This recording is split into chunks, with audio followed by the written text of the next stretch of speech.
नमस्कार, आप देख रहे हैं जम्मू कश्मीर स्पेशल। मैं हूं आपके साथ पूजा ठाकुर।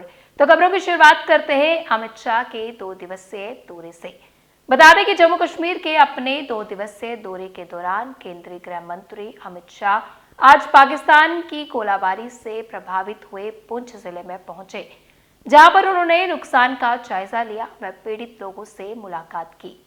अमित शाह ने इस दौरान पाकिस्तानी गोलाबारी में मारे गए लोगों के परिवारजनों को सरकारी नौकरी के नियुक्ति पत्र भी बांटे। गौरतलब है कि ऑपरेशन सिंदूर के बाद अमित शाह का ये पहला जम्मू कश्मीर का दौरा है और इस दौरान उन्होंने कल देर शाम जम्मू पहुंचकर सुरक्षा संबंधित एक अहम बैठक की अध्यक्षता भी की, जिसमें सुरक्षा एजेंसियां व पुलिस और सेना के बड़े अधिकारी शामिल थे। इस बैठक के दौरान उन्होंने आगामी अमरनाथ यात्रा की सुरक्षा को लेकर भी महत्वपूर्ण चर्चा की। पाकिस्तान शेलिंग से हुई क्षतिग्रस्त मकान को लेकर प्रशासन द्वारा दिया गया स्पष्टीकरण। बता दें कि रिहाड़ी में पाकिस्तानी गोलाबारी से प्रभावित घरों को लेकर 6500 की सहायता की खबरें फैल रही थी, जिसको लेकर प्रशासन ने साफ किया है कि ये दावा गलत है। मुख्य मकान जो सीधे गोलाबारी से क्षतिग्रस्त हुआ, उसे 1,20,000 रुपए की मदद दी गई है। वहीं आसपास के मकान जिनमें हल्का नुकसान हुआ है, उन्हें 6,500 की राशि दी गई है, जो नियमों के अनुसार है। घायलों को भी सहायता दी गई है। गंभीर रूप से घायल को 35,000 रुपए और मामूली रूप से घायल को 10,000 रुपए दिए गए हैं। प्रशासन ने कहा है कि हर जरूरत को प्राथमिकता दी जा रही है और अफवाहों से बचें। SDRF 2nd battalion headquarter Gandhinagar Jammu में मॉक एक्सरसाइज का सफल आयोजन किया गया। इस अभ्यास का उद्देश्य आपदा की स्थिति में त्वरित और प्रभावी प्रतिक्रिया को सुनिश्चित करना था।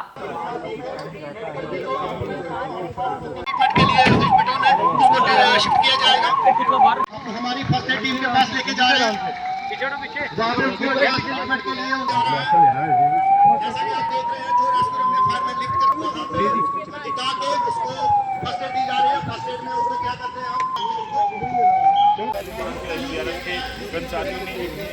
शायद वो बेहोशी की हालत में है। वो आपके सामने जो है एक हमारा जो है वो हमारे रेस्क्यू जो है वो विक्टिम को नीचे ला रहे हैं। ये एक सिनेरियो क्रिएट किया गया था जिसमें एक बिल्डिंग में अगर आग लग जाए और उसमें फायर सर्विस की हमने मदद ली और साथ ही साथ एसडीआरएफ के लोगों ने उन विक्टिम्स को कैसे एवैक्यूएट किया। उसमें से कोई डेड बॉडी है या कोई इंजर्ड है या कोई किसी को सांस लेने में प्रॉब्लम हो रही है, तो वो सारा सीपीआर हो गया। जैसे अभी सीपीआर की एक्टिविटी चल रही है, कोई इंजर्ड है, किसी का फ्रैक्चर है, उसको क्या करना है, किसी को अगर उठा के लाना तो कैसे लाना है, बच्चे को उठा के लाना तो कैसे लाना है, ये सारी हमने एक सिचुएशन क्रिएट की थी और इस सिचुएशन को हमने आज एक प्रैक्टिकल शेप दी है। इनके मतलब एक सिमुलेशन है उससे एक ओरिजिनल सिचुएशन की। तो बाकी आपने सारा जैसे आपने देखा है, इसी तरह से इनकेस और साथ ही साथ हमने एमएम कॉलेज के बच्चे भी बुलाए थे ताकि वो भी कुछ सीख लें।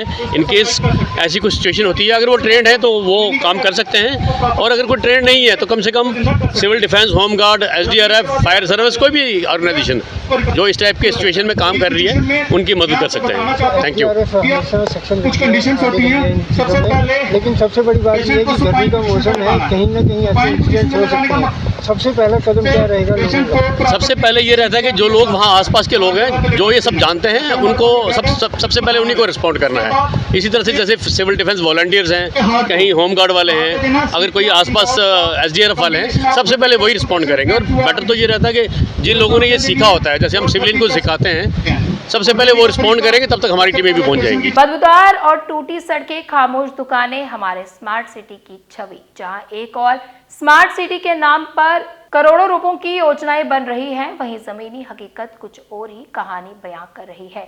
शहर की सड़कों पर फैली गंदगी, जगह जगह टूटी हुई सड़क, बदबू के चलते कारोबार ठप और हर दिन का ट्रैफिक जाम, ये सब सवाल खड़े करते हैं कि अब वाकई हमारा शहर स्मार्ट बन रहा है।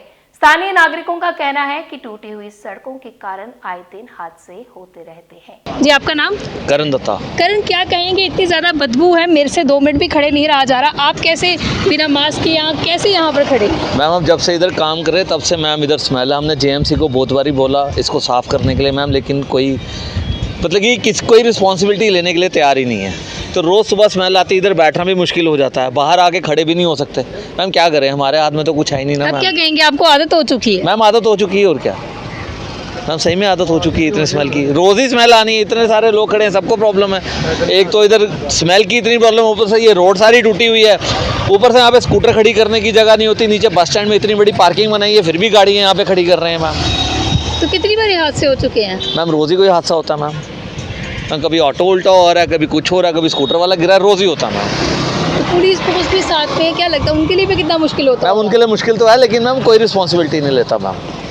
जी, मुश्किल तो सभी के लिए है मैम। अपील क्या रहेगी बाकी? मैम ये रोड ठीक होनी चाहिए, इधर से ये कूड़ादान हटना चाहिए मैम। एटलीस्ट हम बाहर आके खड़े तो हो सके मैम 2 मिनट के लिए। मैं बाहर खड़े भी नहीं हो सकता मैम, आप ही खड़े हैं तो देखो, आपने मास्क डाला हुआ, स्मेल आ रही है मैम। तो क्या कहेंगे, बीचों बीच एरिया के डंपिंग जोन बनाना? मैम डंपिंग जोन मैम कहीं ये बाहर ले जाना चाहिए। ये तो चलती फिरते यहाँ पे लोग कितने चलते हैं, सारे नाक को ऐसे बंद करके चलते हैं। सिटी में डंपिंग ग्राउंड बनाना मैम कोई अच्छी बात थोड़ी है मैम। ये तो मैम आउटर पे बनना चाहिए कहीं, जहाँ पे इतनी लोग ना रहते हो, ना शॉप्स वगैरह हो। जी, तो कुछ और भी हमारे साथ है, इनसे भी बातचीत करते हैं। जी, आपका नाम? नरेंद्र सिंह। क्या कहना चाहेंगे, कितनी मुश्किलातों का सामना करना मैडम जी पड़ रहा है? बहुत मुश्किल का हम सामना कर रहे हैं। एक तो यहाँ पे रोज़ ऑटो कोई ना कोई उल्टा हो जाता है, सवारियाँ परेशान होती हैं, राहगीर चलते परेशान होते हैं, खड्डे इतने हैं, बारिश आ जाए तो पैदल चलना मुश्किल हो जाता है। और दूसरा डंपिंग व जाड़ की वजह से मुश्किल इतनी है कि हम यहाँ खड़े नहीं हो। ऐसे बोलते हैं कोरोना आ रहा है, ये कोरोना का भी उल्टा हमें मारेंगे, उससे भी बुरा मारेंगे। जी। हमें गवर्नमेंट से यही है कि इसके डंपिंग स्टेशन पर या तो सफाई कराई जाए या कुछ किया जाए, जिससे हमें लोगों को निजात मिले। काफी सारी शॉप भी यहाँ पर है, टूरिस्ट कैसे आता होगा या लोग कैसे आते होंगे खरीदने? यहाँ से मैडम जी इसलिए लोग चलना ही छोड़ गए हैं इस रोड पे, इतना गंदी हालात है इस वजह करके। इसका हमारा यही है, गवर्नमेंट से यही है कि इसको थोड़ा सा रिपेयर करा दिया जाए और डंपिंग स्टेशन की सफाई जो है दूसरे दिन कर दें, ताकि थोड़ा सा लोगों को राहत मिले। मां मिंदल यात्रा के शुभ आरंभ से पहले एक नया भक्ति गीत बतासा विच रहने वाली रिलीज किया गया, जो श्रद्धालुओं के बीच भक्ति और उत्साह का संचार कर रहा है। ये भजन मां मिंदल देवी की महिमा का गुणगान करता है और यात्रा में भाग लेने वाले भक्तों के लिए एक प्रेरणा स्तोत्र बन गया है। गाने के बोल में मां के प्रति गहरी श्रद्धा और भक्ति की भावना व्यक्त की गई है, जो श्रोताओं को आध्यात्मिक अनुभव प्रदान करता है। मिंदल बटासे विच रहने आली मंदिक आई गई छड़ी तेरे द्वार नी मां। मिंदल बटासे विच रहने आली मंदिक आई गई छड़ी तेरे द्वार नी मां। ढोल निगाड़े शहने वजदे नचे सारा चंडी परिवार नी मां। भजन तेरे दा ताल बजे पाड़ गुंजी जांदा है, अज सानू चंडी मां दा प्यार नचांदा है, अज सानू चंडी मां दा प्यार नचांदा है। लख लख शुक्र मनांदे तेरा मां, लख लख शुक्र मनांदे तेरा मां। लगी हुई लखां दी कतार नी मां। मिंदल बटासे विच रहने आली मंदिक आई गई छड़ी तेरे द्वार नी मां। जय माता दी। आज भजन रिलीज के इस फंक्शन में मिंदल बितासा विच रहने वाली मिंदल माता, जिसकी प्रसिद्धि दिन ब दिन 4 चांद जम्मू कश्मीर को लगा रही है, और बहुत बड़ी यात्रा खाली जम्मू से ही नहीं, मैं कहता हूँ पूरे देश से, विदेशों से भी आए लोग मिंदल माता आकर वहाँ माथा टेकते हैं, शीश झुकाते हैं। और 1 जून से ये यात्रा हर वर्ष की तरह 1 जून से शुरू होती है, और इस उपलक्ष्य पर इस भजन का आना मिंदल बितासा बिच रहने वाली है माता मिंदल के ऊपर मैं धन्यवादी हूँ कविता दत्त जी, जिन्होंने इस गाने को, इस भजन को गाया है, बहुत ही सुंदर आवाज में गाया है, और अभी आपने इसको सुना भी। मैं धन्यवादी हूँ प्रोफेसर दलजीत सिंह मनाज जी, जो एक नौ डायरेक्टर हैं, प्रोफेसर हैं, और लगातार माता के चरणों में कई भजन इनके द्वारा भी आते हैं। सोनू रायपुरिया जी, आरबी स्टूडियो, सभी जो हमारे इस भजन में जिन्होंने अपना योगदान दिया है, मैं उन सबका धन्यवाद भी हूँ। शहीद भगत अमरनाथ चैरिटेबल ट्रस्ट द्वारा 1 जून को शहीद भगत अमरनाथ जी के बलिदान दिवस के अवसर पर श्रद्धांजलि समारोह का आयोजन किया जाएगा, जिसकी जानकारी आज एक पत्रकार वार्ता के माध्यम से दी गई और लोगों को इस कार्यक्रम में बढ़ चढ़कर भाग लेने की भी अपील की गई। मेरा नाम सुरेंद्र भगत है। मैं शहीद Bhagat Amarnath and Jagannath charitable trust Jammu Kashmir की तरफ से मैं एज ए चेयरमैन तरफ बात कर रहा हूँ। मेरे साथ जो है ट्रस्ट के महामंत्री श्री यशपाल ढींगरा जी और मेरे साथ इस साइड जो हैं LD गोरखा जी जो ट्रस्ट के वाइस प्रेसिडेंट हैं। और आपके माध्यम से ये कहना चाहता हूँ कि 26 जनवरी 1950 में संविधान लागू हुआ था पूरे हिंदुस्तान में, जिसकी आरक्षण की व्यवस्था पूरे हिंदुस्तान में दी गई थी। लेकिन जम्मू कश्मीर में 370 दफ़ा होने के नाते जो सरकारें रही उन्होंने जहाँ पर रिजर्वेशन लागू नहीं की गई। और शहीद भगत अमरनाथ जी मूलभूत से बड़ौद के रहने वाले थे और उन्हें जगह जगह प्रदर्शन किया और सब कुछ करने के बाद 20 साल तक वो करते रहे।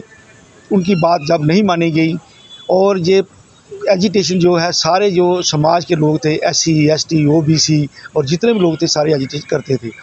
और शहीद भगत अमरनाथ जी 21 मई को इसी स्थान पर जो फुवारा जहाँ लगा हुआ है जहाँ पर उन्होंने 21 मई को मरण व्रत रखा और 1 जून को जहाँ पर शहीद हो गए।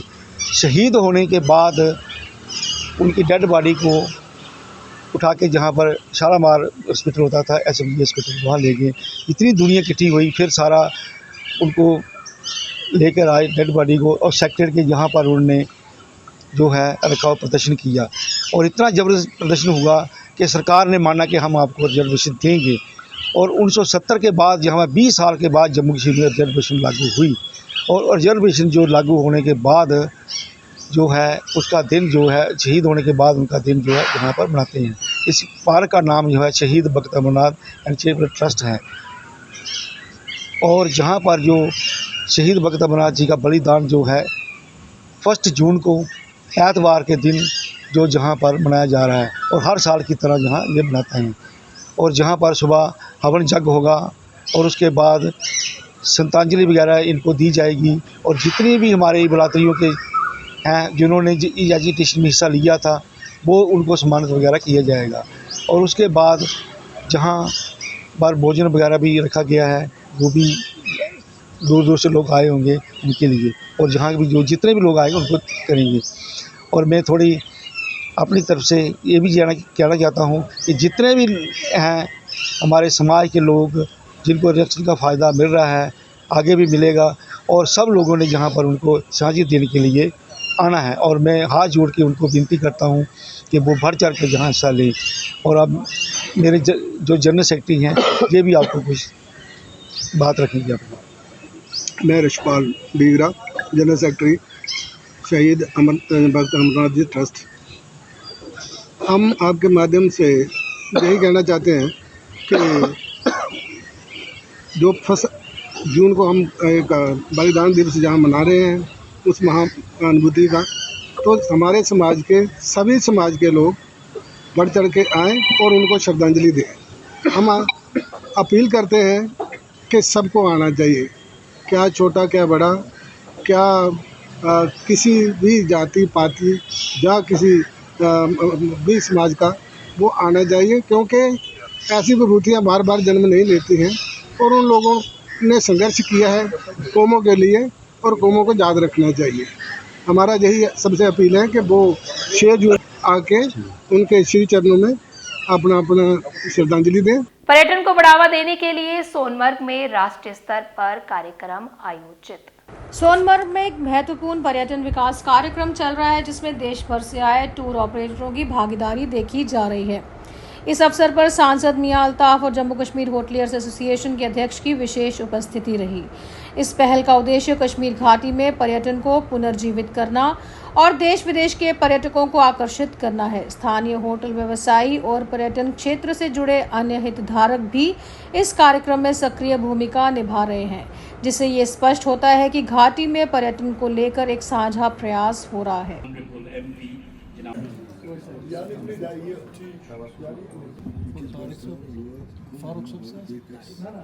engagements and reach one mark in such a short notice, which is high of India, hoteliers, travel agents. Genuine cases from our side which need to be honorable MP Mia Altaf Saab. What?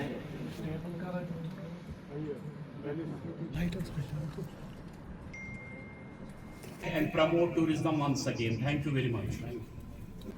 At the end, I would like to make special thanks Directorate of Tourism, Deputy Directorate of Tourism has met, and we were also discussing border को बोलता हूँ कश्मीर के कि सब अपनी अपनी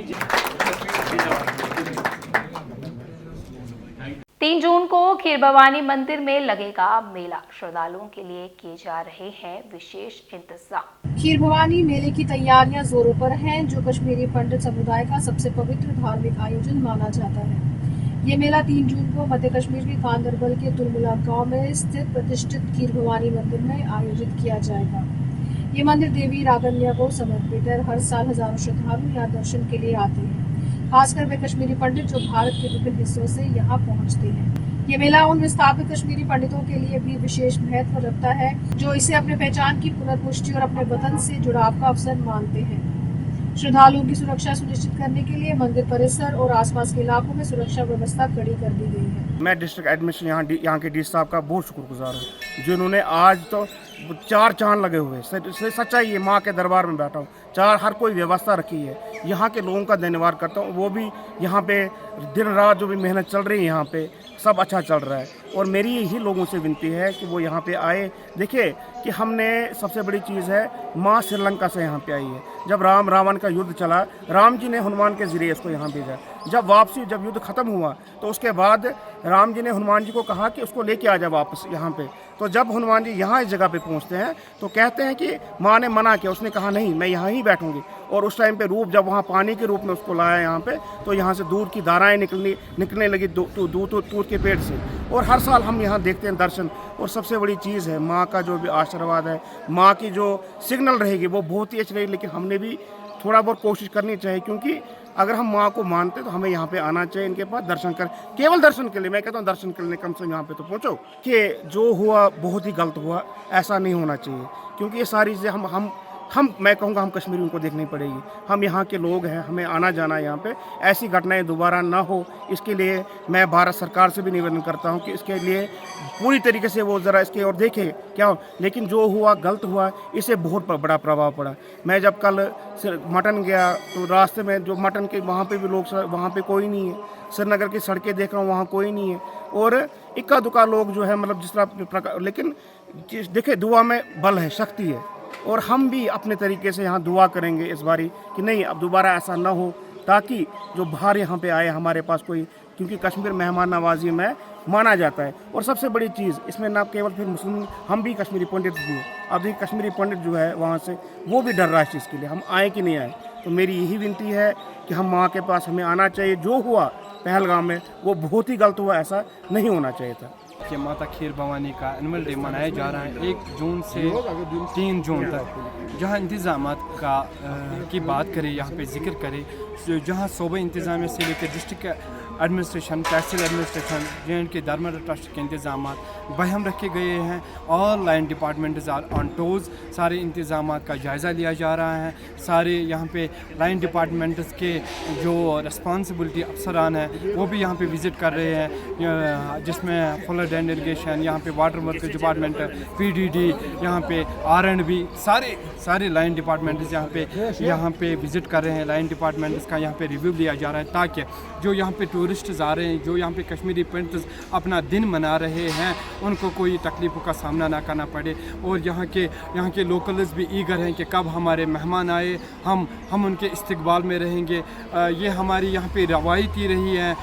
ये यहाँ पे हमारा इंटीग्रेशन, लव, मोहब्बत, प्यार यहाँ पे बांटा जा रहा है। और हम अपने भाइयों को, हम अपने कश्मीरी पंडित को इस बार यही मैसेज दे रहे हैं कि यहाँ पे इंतज़ामात बहम रखे गए हैं और अकोमोडेशन की कोई भी यहाँ पे प्रॉब्लम नहीं है। आप जोक आइए ज़्यादा से ज़्यादा। हम चाहते हैं कि लास्ट ईयर से इस बार ज़्यादा यहाँ पे श्रद्धालु आ जाए ताकि वो अपना दिन खुश असलूबी से मनाएंगे। वो मेला माता खीर भवानी जी का जो अष्टमी को हर ज्येष्ठ अष्टमी को पड़ता है हर साल की तरह, इस साल भी हमारे जम्मू कश्मीर धर्मार्थ ट्रस्ट ने अच्छे इंतज़ाम किए हैं और जिला इंतज़ामिया भी हमारी पूर्ण रूप से सहयोग करता है। तो आप देख ही रहे हैं कि सारे इंतज़ाम किए गए हैं यात्रियों की सुविधा के लिए, यात्री को किसी प्रकार की असुविधा ना हो, इसको पूरा मद्देनज़र रखा।